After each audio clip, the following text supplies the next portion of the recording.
Vin Diesel's darkest hour becomes his greatest legacy. Full story. The morning after the fight, the city buzzed with headlines. Diesel delivers a shock victory. From screen to ring, Vin's real fight. Monroe and Diesel, rivals or brothers? But for Vin Diesel and Caleb Monroe, the cameras had faded.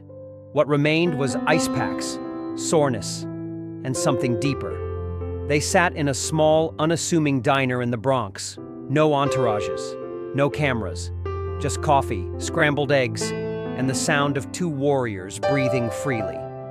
"You ever been hit like that before?" Caleb asked, stirring his black coffee with slow fingers. Vin smirked, pressing a cold can against his jaw. "Not outside a movie set, and never that clean." Caleb chuckled, then winced.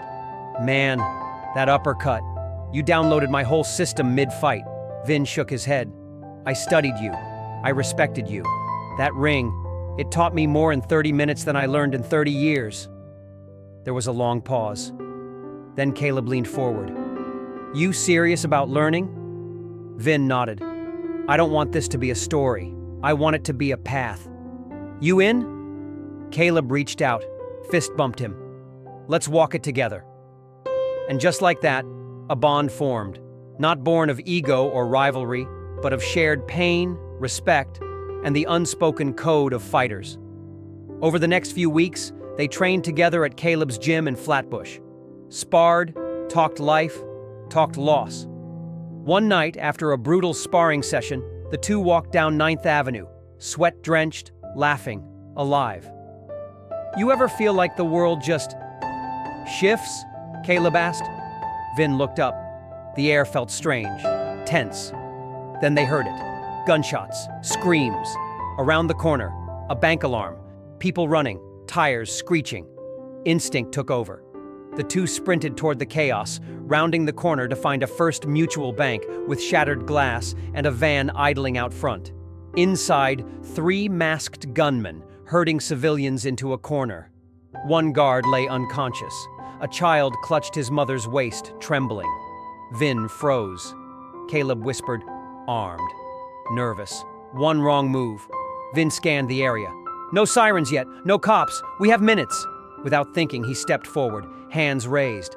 The robbers spun toward the door, guns raised. "Back off!" Vin didn't flinch. "We're not cops!" The leader, a tall man in a black ski mask, snarled. "Who the hell are you?" Vin stepped closer. "People who know what fear feels like. People who've been where you are. But this path, it ends with blood." Caleb stepped beside him, palms out. "You don't want to hurt anyone, we get it. But the longer this goes, the worse it'll get. Let these people go. You can still walk out alive." The gunman hesitated. One of them, a younger man, jittery, barely holding the weapon, looked at the child crying. "You got kids?" Caleb asked him quietly. The man blinked. "What? You got kids?" "Yeah." "Then you know. Don't let him grow up thinking you were a monster." The silence hung thick. Finally, the leader lowered his weapon a few inches. "How do we know you're not lying? That cops aren't outside right now?" Vin said, "Because if they were, we'd be on the ground too." A long beat. The tension crackled. Then, sirens in the distance. The robbers panicked. Vin stepped forward again. "Look at me. You still have time. Let them go. Take the back door. Drop the guns. This doesn't have to end ugly." The leader stared at him, then dropped his weapon. One by one, the others followed. Police swarmed minutes later. The robbers surrendered without a shot. No one was hurt. No lives lost. Outside, as reporters arrived, Vin and Caleb slipped into the shadows. Back in the alley behind the bank, Caleb exhaled hard. "You ever think we were going to do that when we woke up this morning?" Vin grinned. "You never know when the real fight's coming." Caleb laughed, leaned against the wall, then looked at his friend. "You're more than muscle, man," Vin replied. "So are you." And under the moonlight, 2 men who had once faced each other with fists now stood side by side as something more. Brothers. Echoes of the past. It had been a month since the bank incident. Headlines faded. The media chased other storms. But for Vin and Caleb, something lingered, a deeper sense of duty. A silent pact born not of ego, but of purpose. They'd seen what fear looked like, smelled the sweat of desperation, and now they couldn't just go back to pretending. Caleb opened the doors of his gym to troubled teens, kids who reminded him of the younger version of himself, angry, impulsive, on the verge. Vin joined him every Wednesday, gloves on, teaching not punches, but discipline. "You keep your fists down until your heart knows what it's doing," Vin would say to the wide-eyed teens. One afternoon, as they wrapped up a session, Caleb was approached by a familiar face. A man, late 30s, gaunt, scar over one eye. "Marcus?" Caleb stepped back, stunned. Vin looked on silently. Marcus didn't smile. "Been a while, champ." "You shouldn't be here," Caleb muttered, tension creeping into his jaw. Marcus laughed dryly. "I got out clean. No warrants. Just memories." Vin stepped forward. "You two know each other?" Marcus replied before Caleb could. "We grew up on the same block. Did some dirt. Then he got out. I didn't." Caleb said nothing. Marcus's tone turned cold. "Funny thing, though. You get famous. I get forgotten." Vin sensed the danger, but didn't flinch. "If you came here for a fight, take it outside." Marcus narrowed his eyes. "Not here for a fight, just a reminder. The streets don't forget who you were, even if the world loves who you are now." Then he left. That night, Caleb sat in silence on the rooftop of his building. Vin joined him, 2 beers in hand. "You okay?" Vin asked. Caleb stared out at the city. "Marcus, we were tight. Until we weren't." "What happened?" Caleb's voice was low. "He took the fall for something we both did. I ran.